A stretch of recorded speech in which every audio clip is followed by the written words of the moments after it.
I met a guy at this conference that all he did was he started checking out terms that people were Googling, and people were Googling custom tattoos like crazy. And then he went looking for services that created custom tattoos, and nobody did. And he's got this huge, and so he threw $100 at advertising and $100 at a website to design custom tattoos for people. And now it's kind of like 99 Designs. Yeah. And then he named it this really smart, name, which was Custom Tattoo Designs, because that's what people were searching for. And he's got this booming business. On average, everybody wants a design is $300.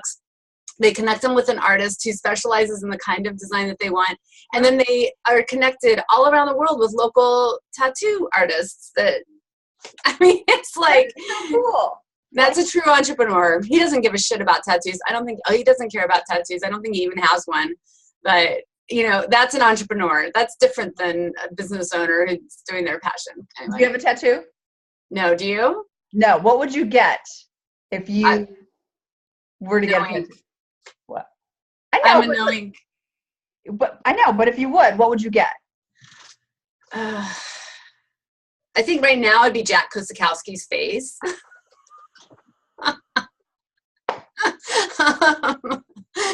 Sitting next to Lee Bartlett being like, thumbs up, subscribe. I would definitely get a subscribe button. What would you get?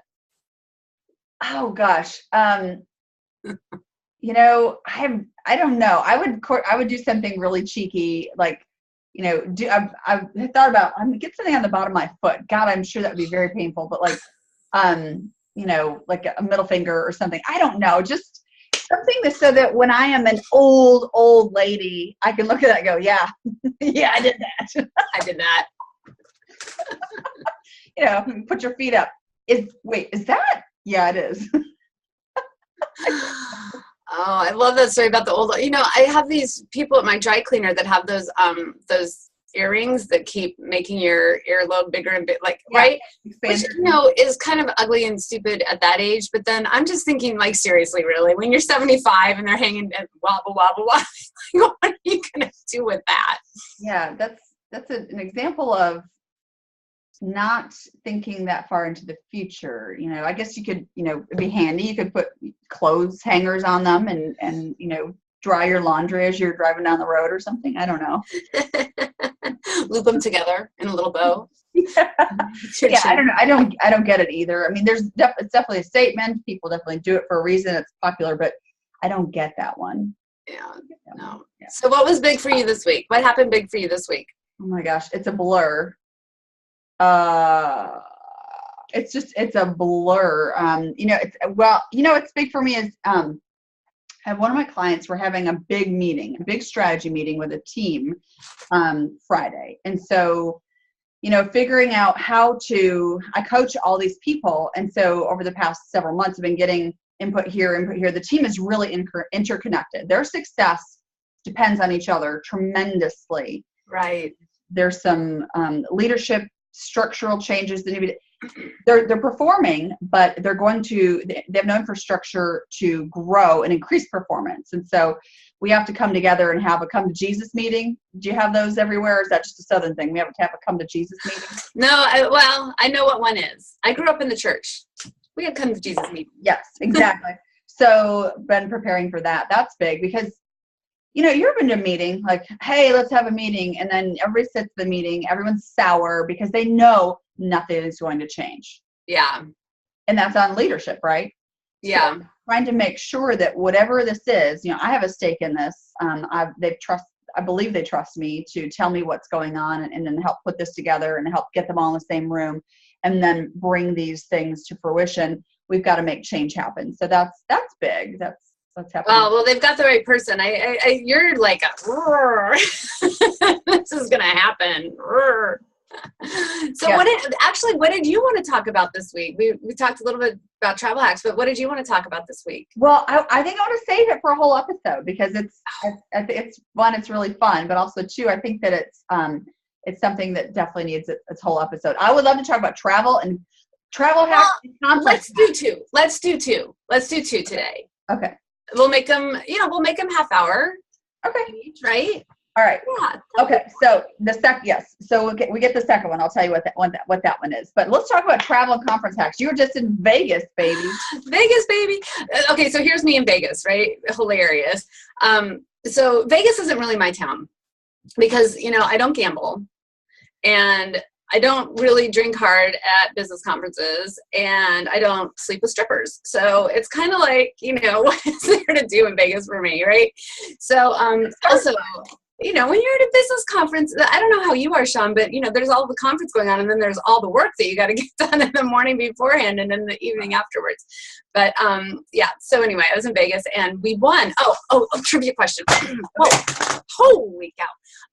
So we were playing this trivia question. It was all about digital habits of buyers, right? So we each had our tables and we had a little sheet that we were a team working on these trivia questions, and whichever table won a stack of poker chips, right? Mm-hmm. $25 poker chips. So stakes are high. Anyway, so one of our winning question, the one that we got all the points for that made us win. So spoiler alert, we won. But the question was, name the year and the month that the iPhone was released. And if you got it exactly on the year and the month, then you got 3 points. And if you got it within, 5 months or something, you got 1 point. So name the year and the month that the iPhone was released. Holy cow. I was a BlackBerry girl for a long time. So this is going to be really difficult. Okay, so the year and the month. Was it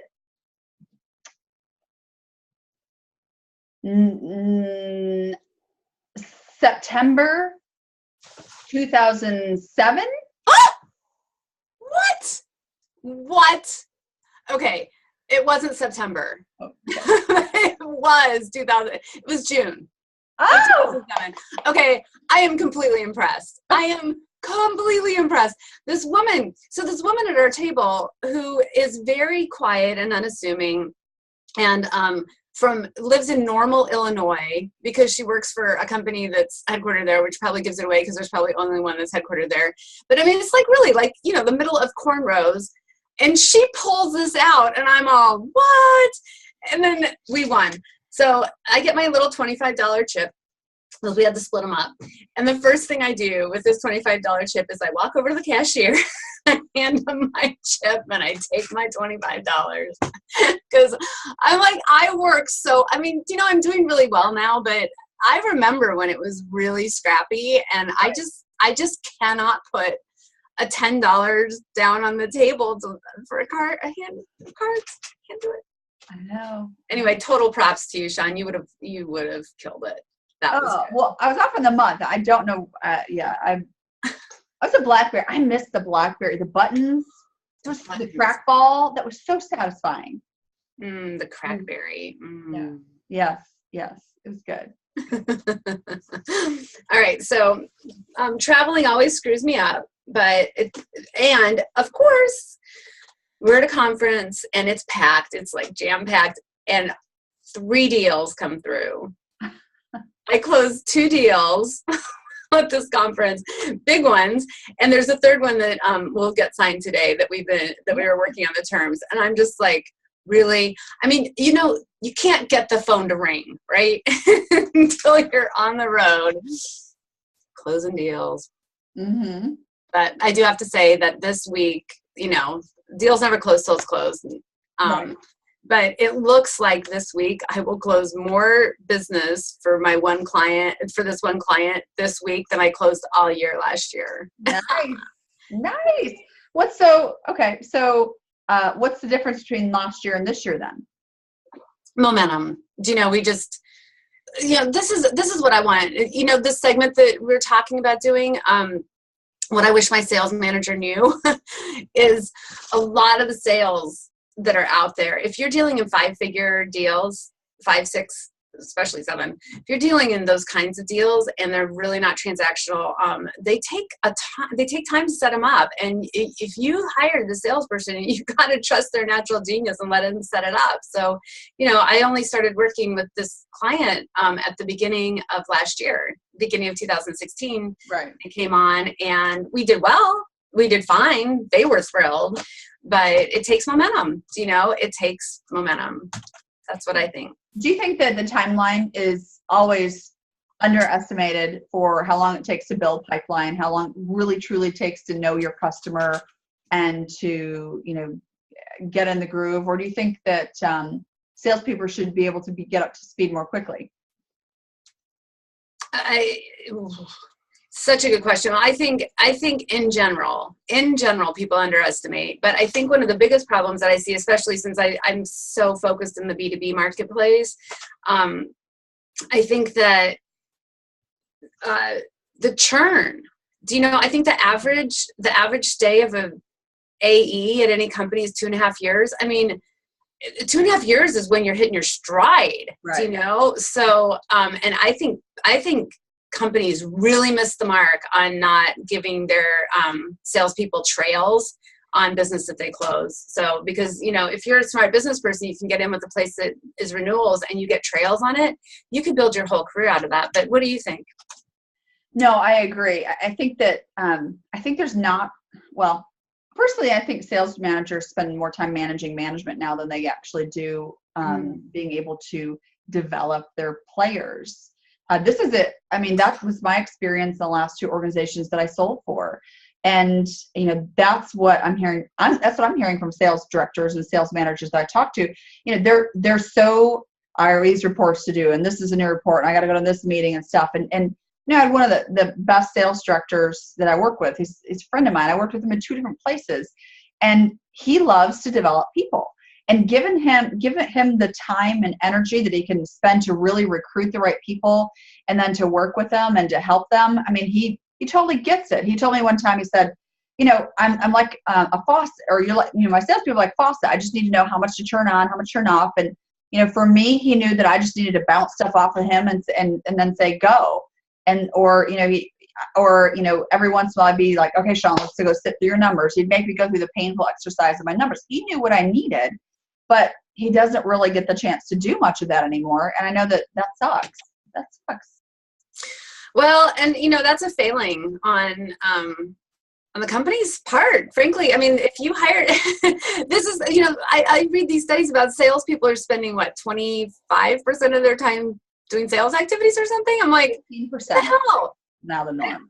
That's not their fault. Although, anyway, yeah, you got to be a demand to be doing the job that you're hired to do. And, I think learning to manage up is a very important art for anybody in the sales profession. I agree. And that's something that you have to learn, and it takes that self-awareness and perceptiveness. And I mean, we can talk about, is it a millennial thing or is it just a young person thing because you don't have the life experiences to be able to manage your managers and manage up and tell them what you need? And, I laugh and I joke and say, I always wanted to keep my managers afraid of me, but that was part of managing up. It was understanding that this is what I'm going to do for you. I'm going to make you look good. I'm going to be your shiny star. I'm going to perform. You're not going to have any problems with me. I'm going to turn all my crap in. But yet then when I want something, or if I'm, I need a little break or whatever. And so, managing up is, I think that's a skill. If you're a newbie or a salesperson, boots on the ground, phone in hand, you need to think about your manager and how do you make them look good? How do you manage up so that you can make sure that you get what you need? Because their attention is drawn in 15 different places. Managers have more managers now, or more employees, more reps all over the country who are working remotely and all that kind of stuff. And how is it you make sure that you get what you need? Because, they're not going to, just like parents, you have a needy kid. One of your kids is always needing more attention. They don't parcel out their time and attention evenly. So you have to go get it. No, and parents do have favorites. I'm just kidding. Shawn doesn't have any favorites, but I have dogs and I have favorites. So I'm just saying. I have one kid that's easier than the other in some ways. For posterity's sake, if they ever see this. They don't watch this. But it's funny that you say this. So Matt McDarby, got to go look up this LinkedIn article that he wrote about the salesperson's manifesto, which kind of sprung from this LinkedIn sort of conversation that we were having with Keenan and me. And I was like, well, how do you, I don't know. They're talking about salespeople, blah, blah, blah, figuring out how to do something. I can't remember. And I'm like, yeah, but, or get training, right? Get training. And I was like, well, what about their sales managers though? Like, I just don't think sales managers are getting a lot of really good training. And so of course he trains and coaches sales managers. So he jumped right in, which was great. But then he wrote this entire article about that exchange, and you got to go read it. He's like, it's kind of like the Martin Luther, if spike this on your sales manager's door. Every salesperson deserves a sales manager that has these qualities. So anyway, you got to go check it out. It's really good. But so you hit on something though. There was a millennial moment that I wanted to capture for a second, like turn the cars sideways. But so, you know, we've been getting all smart on Snapchat because, you know, we want to really understand our people. Yeah. And then Snapchat loses $2.2 billion. Oops. Like, I don't think it's worth it. I don't think they're not going to be able to stay around very long. $2.2 billion.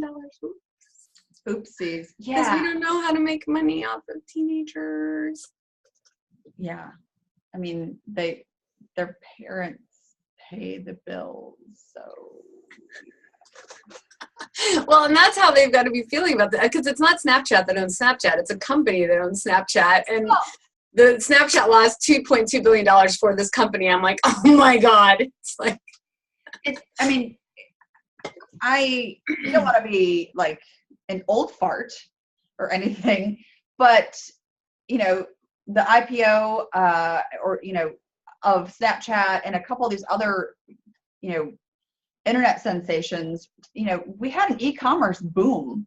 Yeah. And it collapsed because it's kind of based on nothing.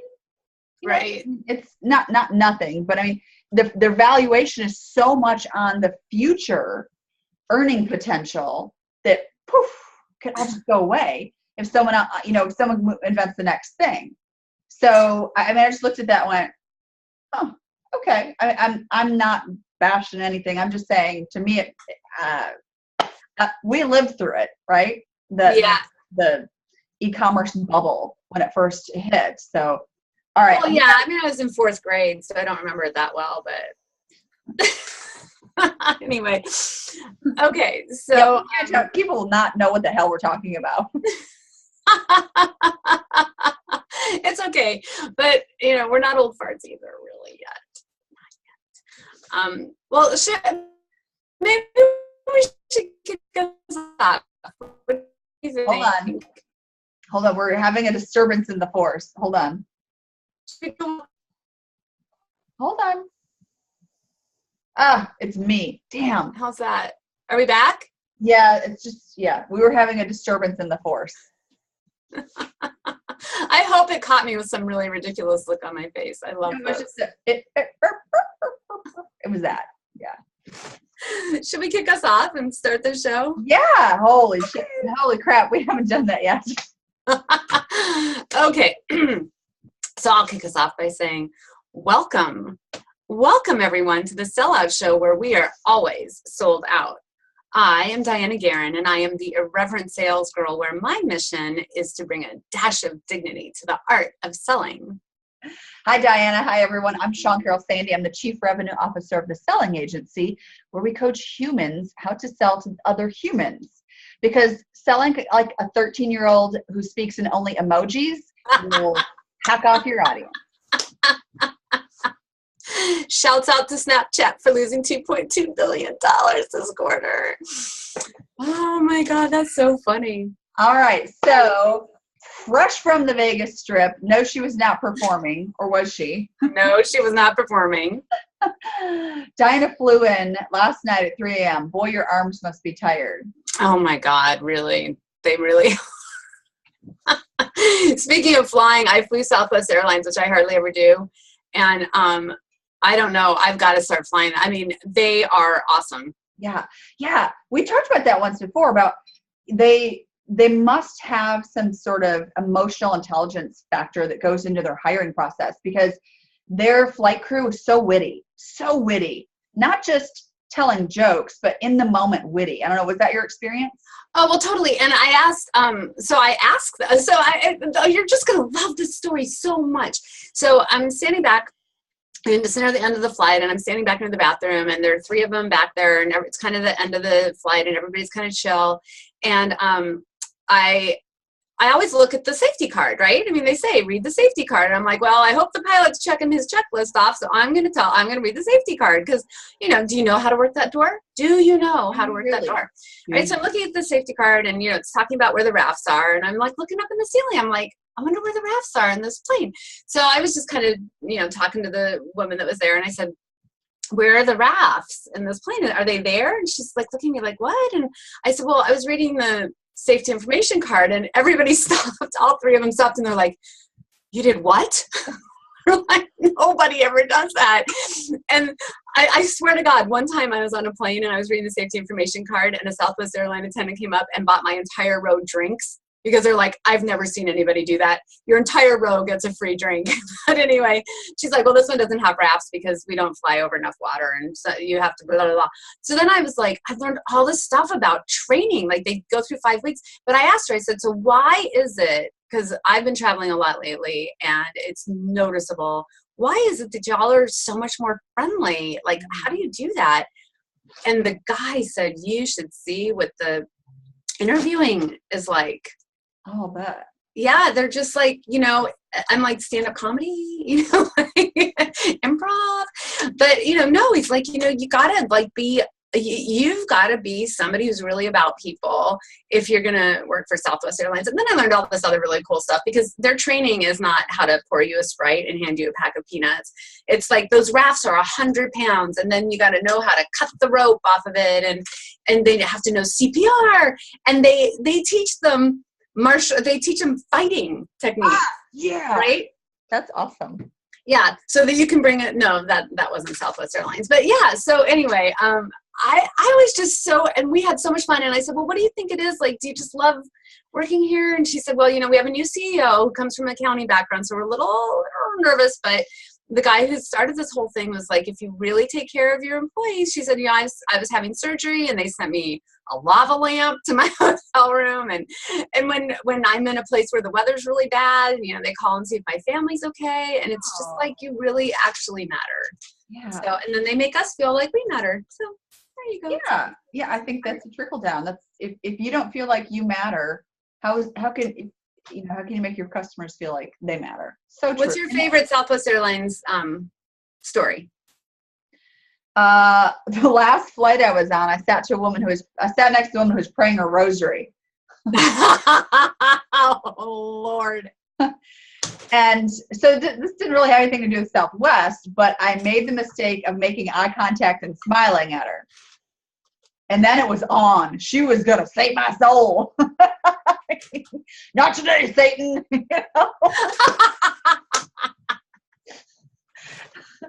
So yeah. Not today. But then what happened was, as I was trying to look for that moment to pull out of the conversation, because she was not picking up what I was laying down with my nonverbal and my So I kept looking, trying to get the flight attendant's eye to pull me out of this conversation, and eventually she did. I gave the flight attendant like some side eye, and she was like, "Hey, how are you today?" And so she got me in a conversation. I said, "Oh, good, I'm going to close my eyes and take a nap." And so she was a lovely woman, and I'm sure my soul is in better hands now that she's praying for it. But I mean, she was hard selling me is what she was doing. She was hard selling me, asking me all sorts of questions. That's a whole sales blog in and of itself. I'm afraid I'd piss off some Catholic people. She was Orthodox Catholic. But just the Catholics aren't reading our blogs or listening. I'm just kidding. I'm kidding. Maybe not. She may be looking for me. I don't know. But no, it was the flight attendant had, enough sort of emotional intelligence to see that I was giving her some distress signals with my body language, and she saved me. So she saved me. She's going to save me. You got saved that day. I got saved. Yeah. She was she was hard selling me, and just that uncomfortable sales pressure. Like, where, what church did you grow up in, and where do your children go now? And do you care about their souls, and what are they going to do in the afterlife? And I mean, she was really hard. You're like, I'm trying to get them through this life. I'm just trying to get them through this life. Not to eat them alive right now. So yeah, lady, back off. So huge love to the Love Airline. You should sponsor us. Southwest Airlines.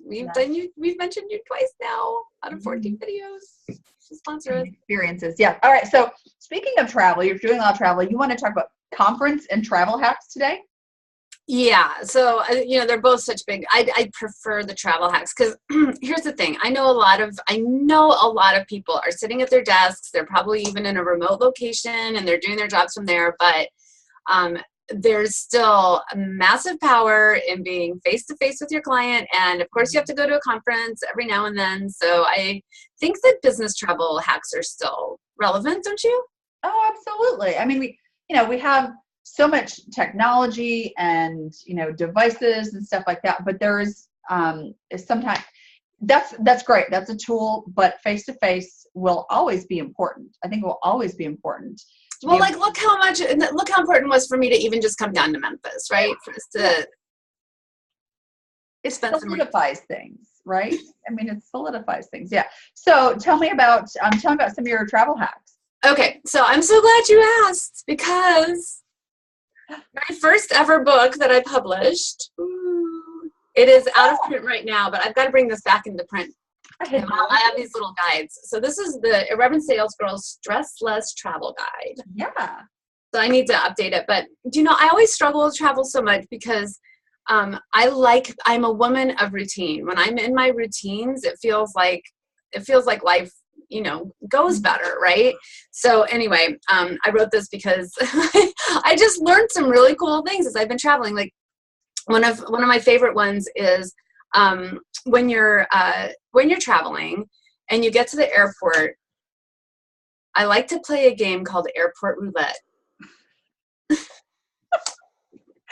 And how it goes, it has nothing to do with national security or weapons, but how it goes is I walk into a bookstore and I pick a book off the shelf entirely based on maybe its cover or, something that I wouldn't have normally ever bought.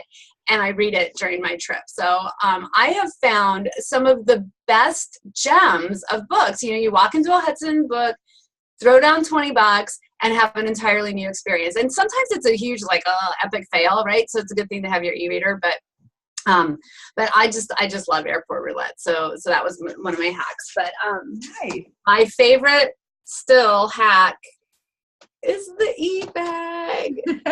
Oh my God. It's so easy to pack and unpack. But what are some of your travel hacks? How do you keep your life on schedule, and what do you do while you're traveling that makes it better? And what are some of yours? One of them is I bring a water bottle with me. So this is glass. I wouldn't bring this, but I bring my own water bottle. And not only is airport water crazy expensive, but I just bring one and I just keep filling it. It keeps me hydrated. That's a big thing. When you're traveling, you get really tired, and one of the reasons why is you're dehydrated. So I bring my own water bottle. I like your book idea because usually, I don't know, I'm a people watcher too. I like to watch people in the airport. I like to see, I too play a game of travel roulette, but it's and I have children, but it's how can I keep away from children? I don't want to sit by them when I'm traveling by myself. I don't want to sit by kids. I don't want to hear kids. I don't want to have to parent somebody else's kid because I will. But anyway, so yeah, that's I'm gonna get so much hate for that. Yeah. Well, with people watching, I like to play the game of, can she really walk in those shoes? Yeah. Yes. Or right now it's does she think those leggings are pants? Leggings aren't pants. Leggings are leggings. They are a privilege, not a right. Yeah, the whole athleisure thing is really exploded, and there's a ton of money to be made. And as a matter of fact, Under Armour is just actually crying themselves to sleep because they have not cashed in yet on this whole athleisure brand, workout clothes that aren't really for working out. Anyway, so yeah, just people watching the airport is fun. Who's going someplace, because everybody's going someplace. You ever play the game of why are they going there? Where are they going? What are they going to do? Did somebody die? Is somebody getting married? Are they going to go sleep with their, sister's best friend? Or I don't know.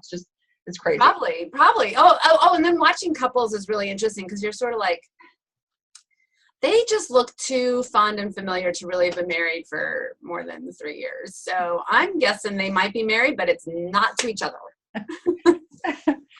So when you go to travel for a conference, what are some of your hacks that you use in preparation or while you're there? Or I would love to know this because this worked.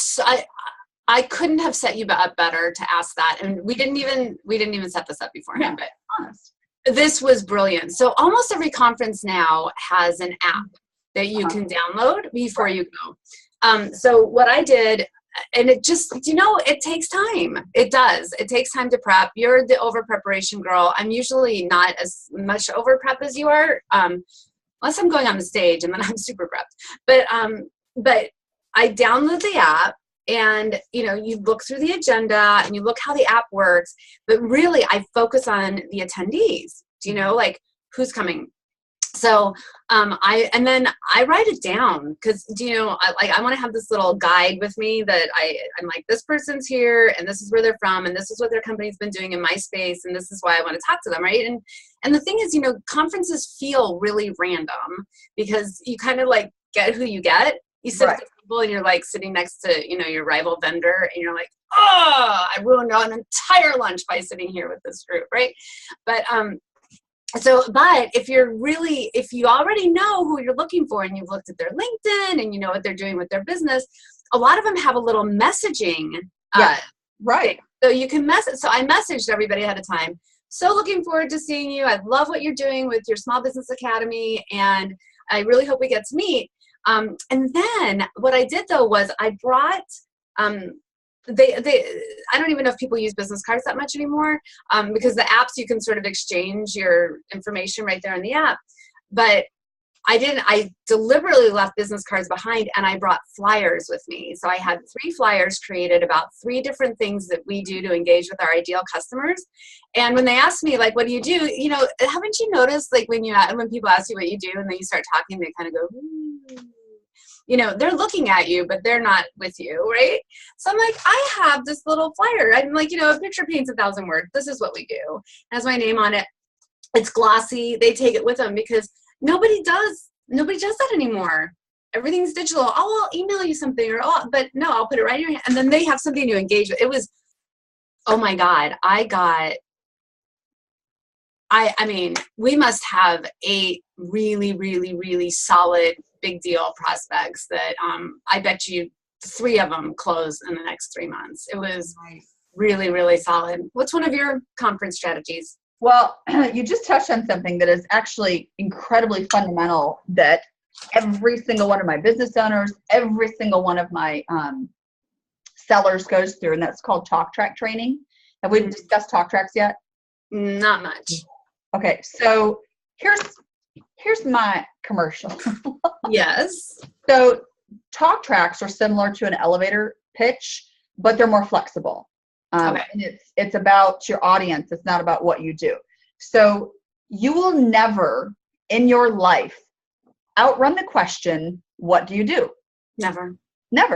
When you're 99 years old and sitting in the nursing home, people may not ask, what do you do? They're going to ask, what did you do? Because what they're asking is, why should I know you? Why should I give you my time? Are you going to be valuable to me? Should I know you? That's what they're asking. Right. If you don't have that answer locked and loaded and zeroed in on how you can deliver value to that specific person, you are wasting your first impression. Yeah. And do you know how long? Here's a pop quiz. Do you know how long it takes to overcome a bad first impression? 7 years? No. It takes 9 hours of proximity to change someone's first impression of you, on average.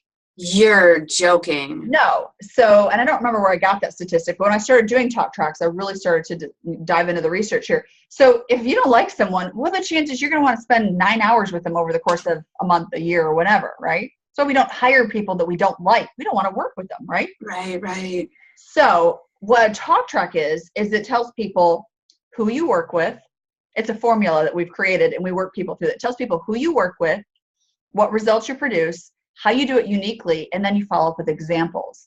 And you have to think of it as like a quiver that holds arrows on your back. You use situational awareness to say, who's my audience? Who's here? Who am I talking to? And you pull out the right arrow and you shoot the right arrow. So it's flexible. So I have a different talk track for small businesses when I'm in front of small business owners than I do salespeople, than I do sales directors. So it's my value proposition. And it's not like a speech. You memorize the key points and then you deliver it. And when you do this well, this has happened to me and I've seen people that I've coached do this. When you do it well, like if you give up and say you're doing a talk track to an audience, to networking or something, you're introducing yourself to the group, you have a line of people who want to meet you afterwards. Okay, so give it to me. What's your? I want to hear this in real life. Like, what's your? Pick your favorite. Sales managers. What's your favorite? Well, let's see. I'll do small business owners, for instance. Okay. So we work with second stage businesses in highly competitive, highly commoditized, mature industries. They're experiencing slow growth, stagnant revenue, and shrinking margins. Wow. So, for instance, you started this business. You have a passion for it. But are you the world's greatest salesperson? Do you want to manage salespeople? No. So we're going to help you build a sales strategy that's going to outplay your competition, especially the big guys. So you take these things, you put it into a formula, and then you deliver it in a way that really breaks people in. Well, it's like you painted a whole picture. Yeah. Yeah. And not one of those words was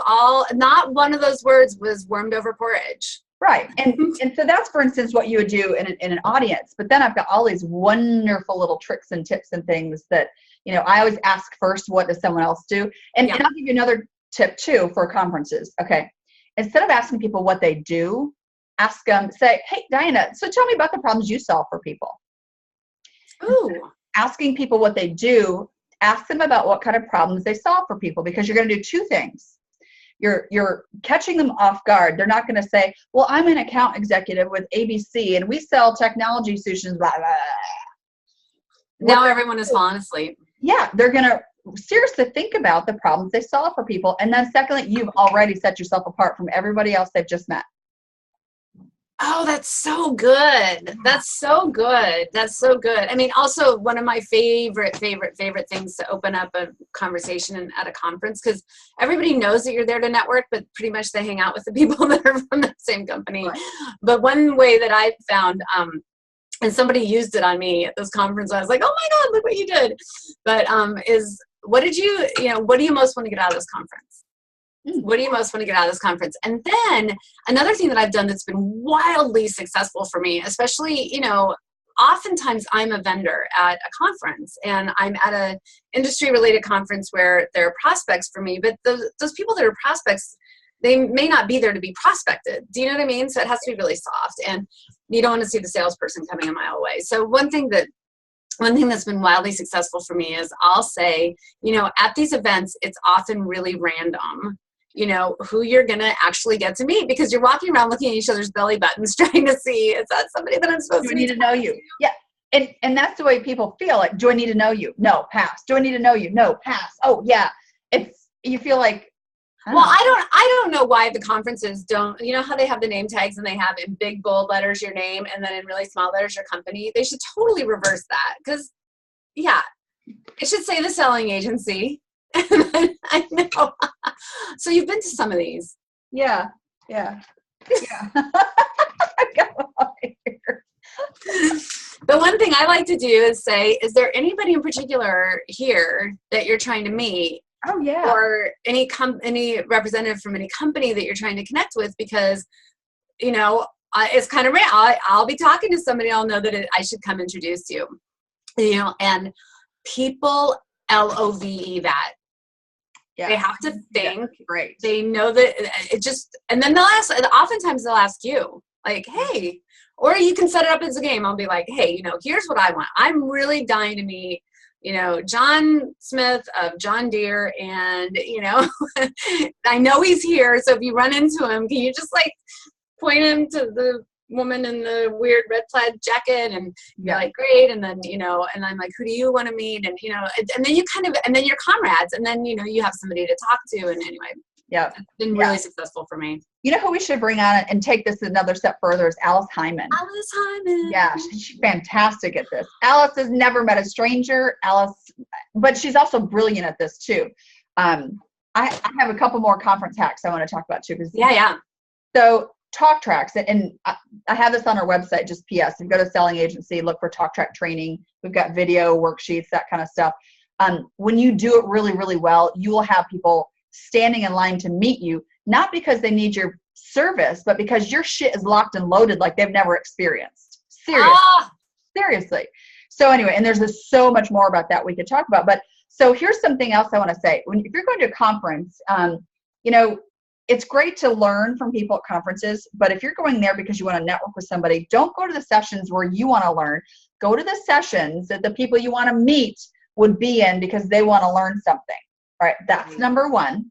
Number two is always find a way to get on that microphone and ask a question.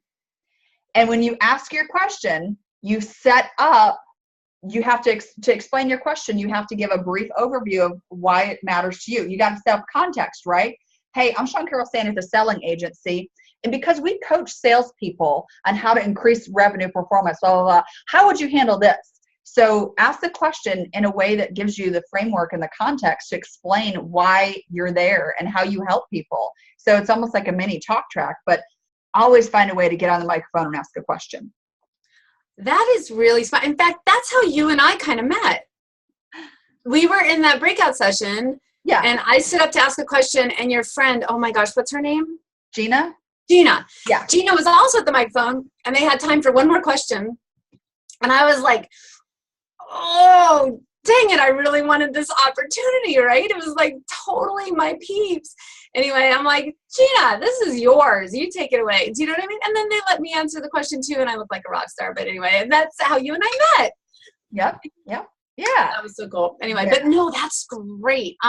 You were so like in real life, walk somebody. You got a brand new seller who wants to figure out your formula, right? Mm-hmm. So let's do the formula again. So how does it start? Where's the middle? Where's the end? Right. So it's about answering these questions and really digging deep, right? It's not about the surface level. We do this, da, da, da.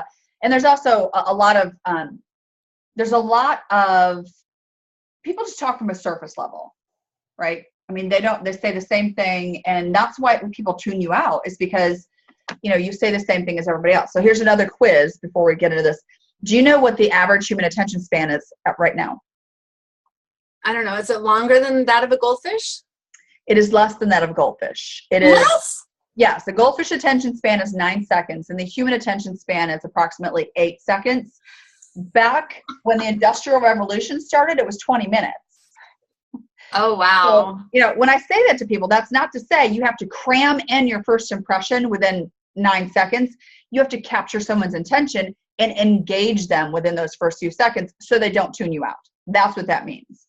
So that's really, really important. So I think of, your talk track is about, Maya Angelou said, people don't remember what you say, they remember how you make them feel. And that's very similar to what we do at the talk track is people don't remember what you say unless it's about them. And they don't remember anything but how you make them feel about them.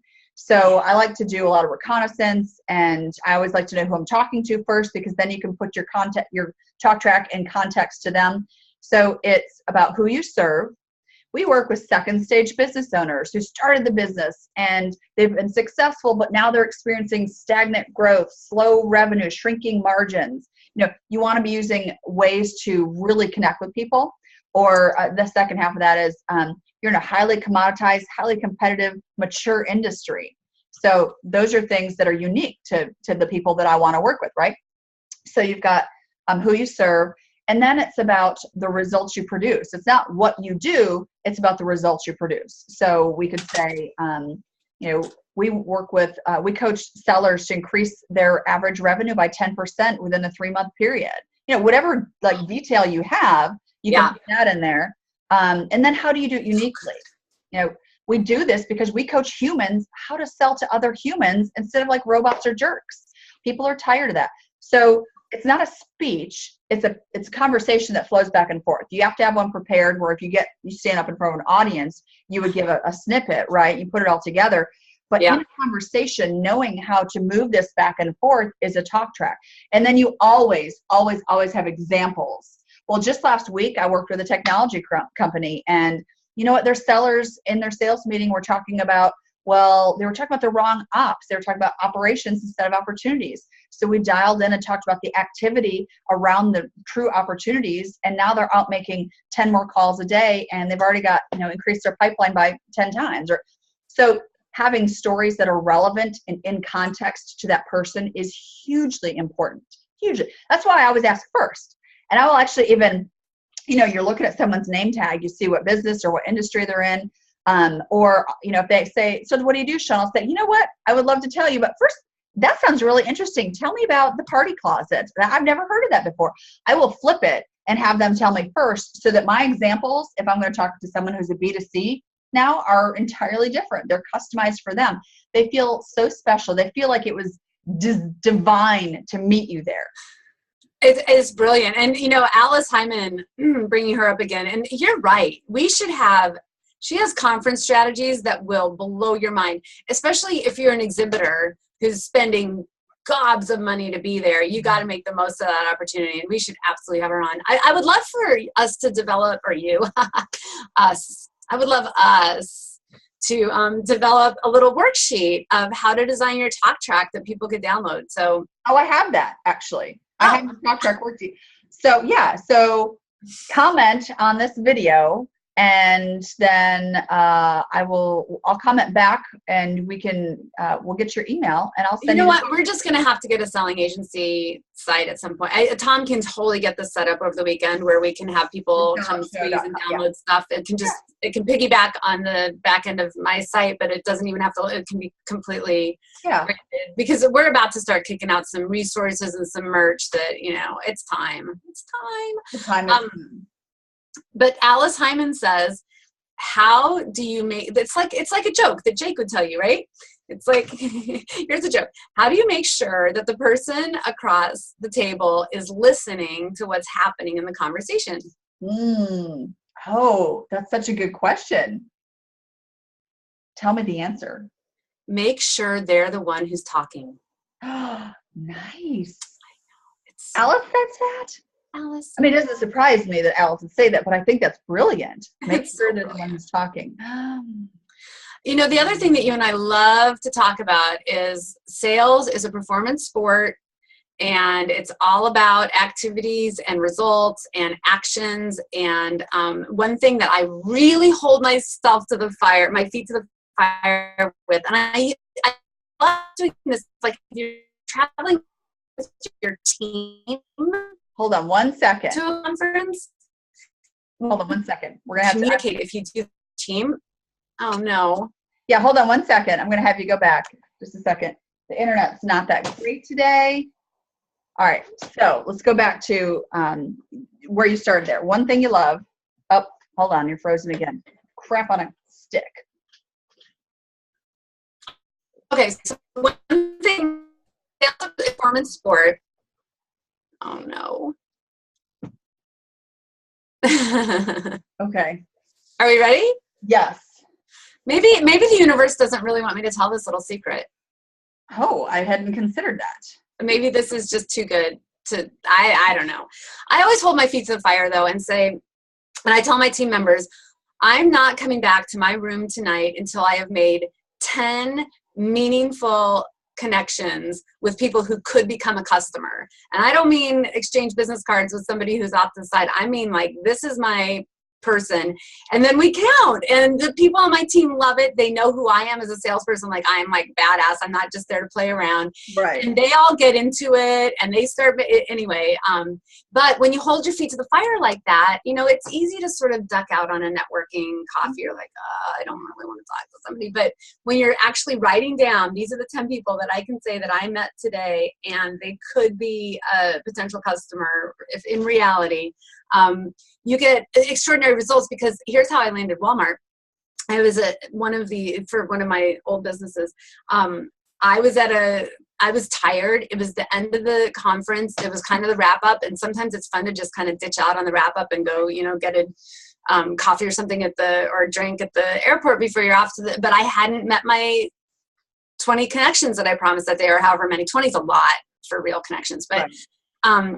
So I'm like, I've got to make my last, I am not leaving here until I got my last connection. And if I did not sit next to the decision maker of Walmart in that opportunity, we connected face to face, exchanged cards, and started doing business together. So it's an absolute magical trick. Well, I think maybe this is a good way to sort of wrap up this and say, you brought this up, and I cannot tell you how important it is to decide as a seller that you don't accidentally spend your time. I don't accidentally spend my time doing anything. So if you're going to go to a conference, whether it's out of your own pocket or someone else's, do the pre-work. Know who's going to be there. I have called, even if it's just not even a conference, but like a networking event, I've called organizers before and said, can you tell me who's going to be there? Yeah. Some of them are like, no. And I'll start asking what kind of companies. You can get someone to talk to. I don't care. I don't want to accidentally spend my time, right? So they can tell you what companies are there. You can get an idea from the sponsors who are going to be there. But, make your plan of who you want to meet. That'll help you with your goal, right? Yeah. Make your plan of who you want to meet, how you're going to present yourself, like get your talk track locked and loaded. I even have, let's see, I'll show you something real quick. I have talk track cards that I give to my sellers. Oh my God. That you keep in your wallet. You write your talk tracks on the back of this so that you're not the one thinking of what to say when everyone else is introducing themselves, right? That's what everybody does. That looks like merch. Yeah, we can throw those in whenever someone orders some merchandise, whenever we get that up. But, just don't accidentally spend your time. Decide who you're going to meet. What's your goal? If you're going to go someplace, make it worthwhile. I wrote this about networking a couple of weeks ago. If you're not consciously, specifically designing your strategy around networking, take that $100 bill out of your wallet, light it on fire, and, just go without. It's stupid. It is stupid. So don't bunch up. Don't sit with people plan, how am I going to meet people? How am I going to make a great first impression? For women, I say, go find someone with the most fabulous shoes in the room. Go tell them fabulous shoes, your handbag, or whatever it is. If it's a guy, it's a watch, it's a tie, it's socks, whatever. Those are conversation starters. It's easy, but Well, you can even tell them, my goal was to sit with the woman who is wearing the most fabulous shoes in the room, and it's you. So can I sit here? Yeah, it's you. Yeah. So don't accidentally spend your time. We can't hammer. Don't accidentally spend your time. I love that. We got to plaster that all over the screens. Don't accidentally spend your time. Yeah. And what we can do is I have a PDF where you could print this out. This is the talk track formula. So we'll make up some way that you can get that. Yeah, we will. And by the time this gets edited and published after the Jack Koskowski series, we'll probably have a fully functioning website. So that'll be good. All right. We should wrap this up because I'm so excited to hear about what our next episode is going to be about. I'm like, on the edge of my seat. Okay. So I'll take us out. So stop hoping and start selling. That's it. Bye. Bye, everyone.